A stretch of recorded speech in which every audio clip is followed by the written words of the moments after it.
James Gunn allegedly has 8 massive DCU projects coming. 8 major projects, 3 already filming, and 1 that might have been secretly canceled. Here's the deal with Gunn's new DC universe. Everything's connected now. The animated shows, the live-action films, even the HBO series all share one timeline. The Batman movies with Robert Pattinson, those are separate Elseworlds. Superman launched Chapter 1 in July, but since it's already out, we're focusing on what's next. Today we're covering the 8 biggest live-action projects from Chapter 1, Gods and Monsters. Some are locked and loaded, others are, well, let's just say development hell is real.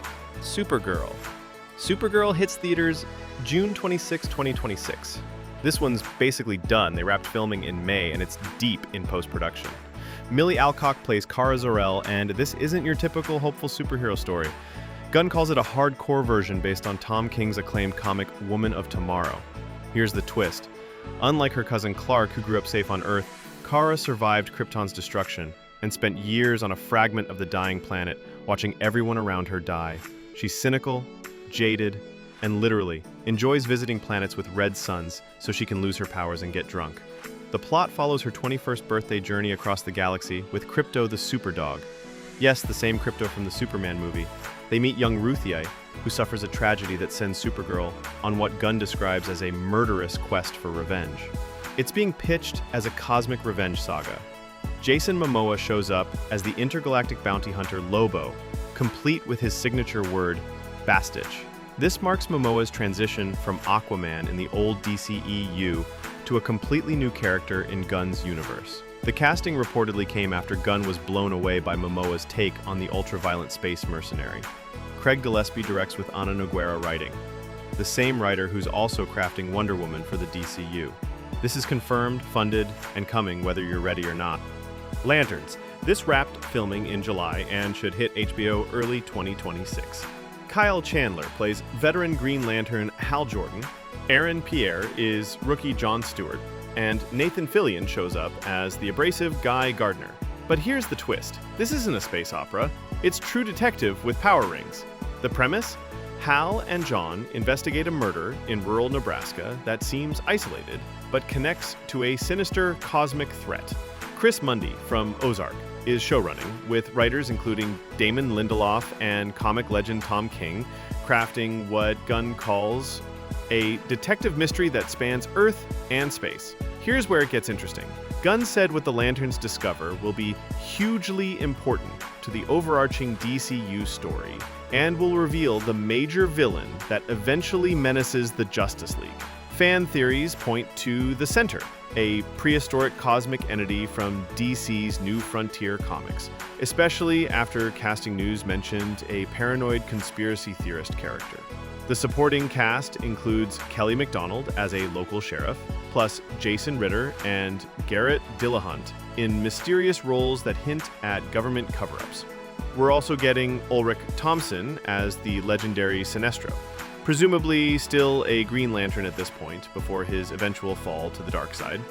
The tone is grim and gritty, an HBO crime thriller first, superhero show second.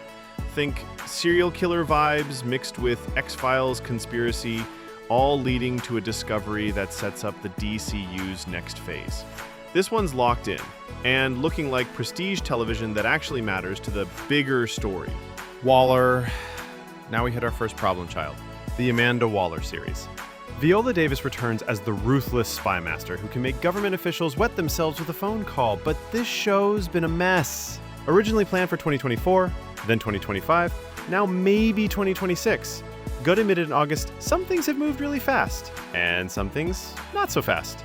And Waller hasn't moved so fast. The premise makes perfect sense.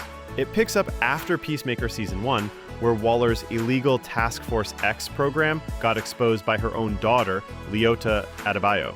The series explores the fallout of having your darkest government secrets leaked to the world while you're still trying to save it. Crystal Henry from HBO's Watchmen and Jeremy Carver from Doom Patrol are co-showrunning, so the talent's there. The concept involves Waller operating from the shadows, probably recruiting the Creature Commandos since the animated series revealed she's been barred from using human assets after the Peacemaker leaks. We'll likely see Team Peacemaker return. Daniel Brooks as Leota, Jennifer Holland as Harcourt, Steve Agee as Economos, all dealing with the aftermath of betraying the most dangerous woman in government. But here's the brutal reality. Gunn said they've taken a couple of cracks at the scripts and haven't landed it yet. Peter Safran admitted Waller has been a bumpy road creatively. The show exists between 2 seasons of Peacemaker, and without the right story, it's stuck in development limbo until they crack the code of what makes Amanda Waller compelling for 8 episodes. Clayface. This movie wasn't even planned. Mike Flanagan, the horror maestro behind The Haunting of Hill House and Dr. Sleep, pitched a Clayface story so compelling that Gunn said it was too good to pass up. We're talking about a filmmaker who knows how to make audiences sleep with the lights on, tackling one of Batman's most visually terrifying villains. Welsh actor Tom Rhys-Harries got cast as the shape-shifting Basil Karlo after an audition that reportedly blew away both Gunn and Matt Reeves. That's right, even the Batman director was involved in the casting process, despite this being a separate DCU project. James Watkins is directing what Gunn promises will be pure body horror, not just a superhero movie with scary bits. Gunn specifically said it will work as a pure horror movie for somebody who doesn't care at all about DC.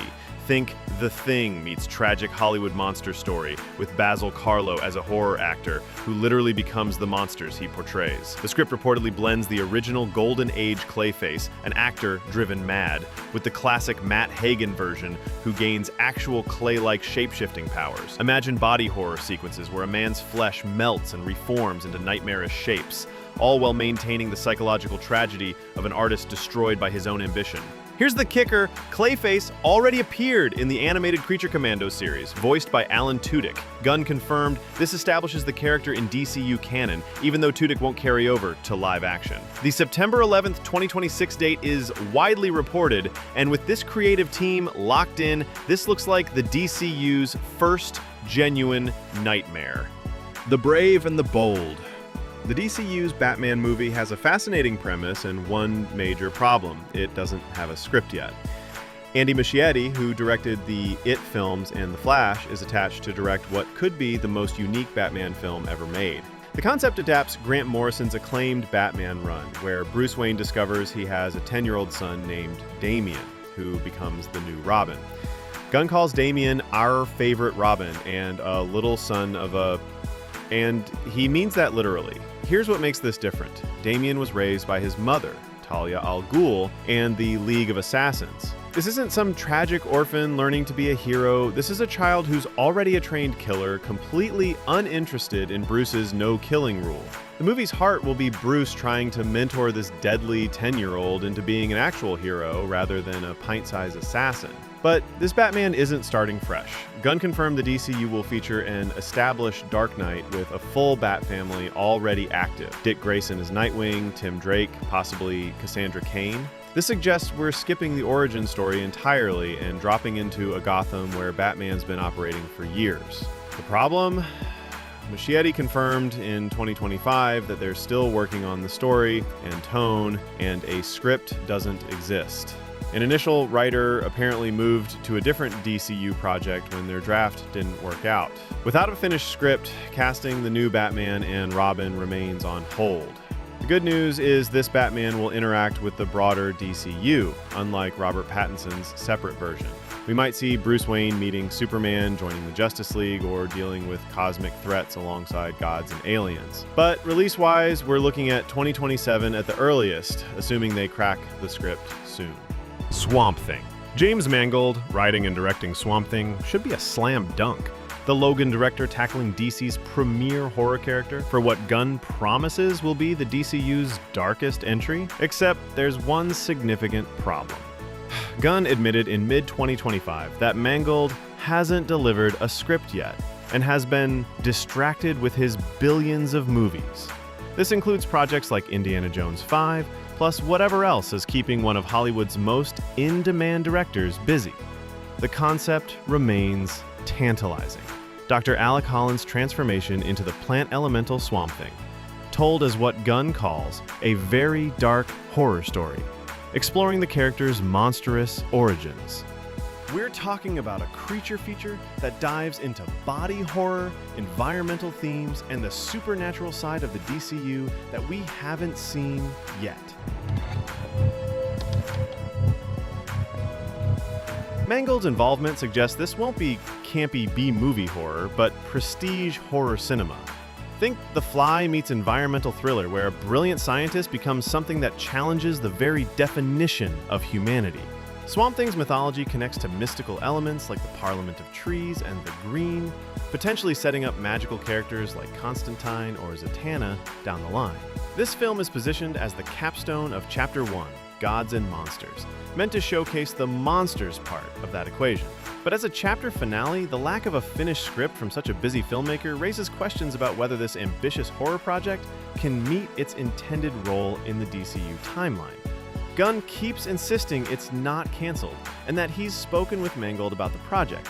But for something meant to close out the DCU's first chapter, distracted with billions of movies, isn't exactly the update fans were hoping for.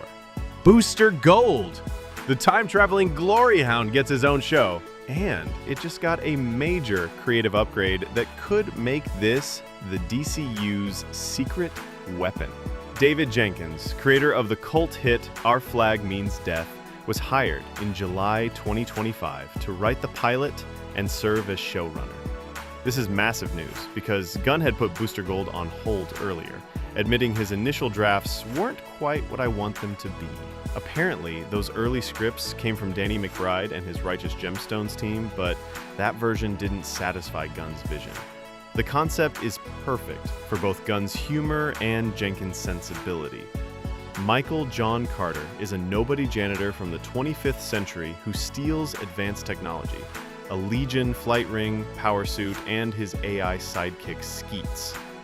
Then travels back to present day, hoping to become a famous superhero and cash in on sponsorships and fame. Gunn calls it a story of a superhero's imposter syndrome.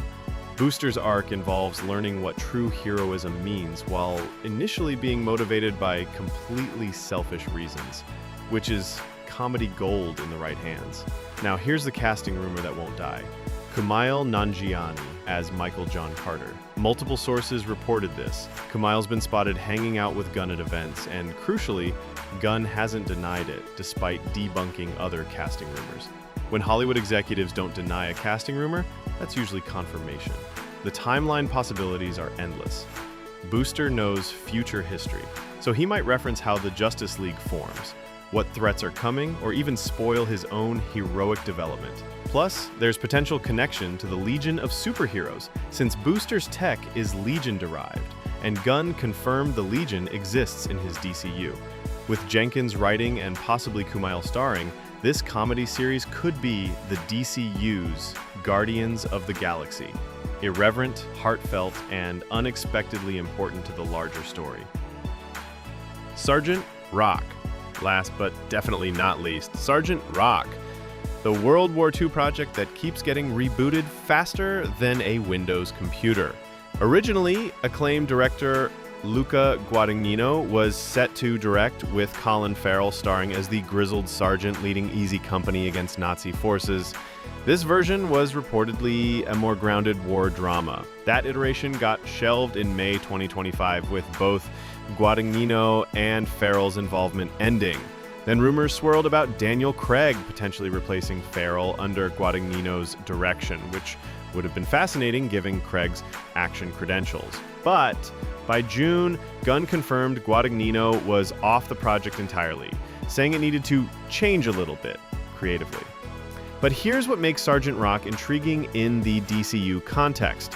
The animated Creature Commandos already showed Frank Rock and Easy Company in a World War II flashback, fighting Nazis alongside a GI robot. This wasn't just regular infantry combat. They were dealing with supernatural Nazi experiments and weird science, establishing that metahuman activity existed decades before Superman's arrival. The retooling might involve leaning into those fantastical elements. Instead of a straight war drama, we could get a weird war story where Sergeant Rock confronts supernatural enemies or proto-super soldier programs.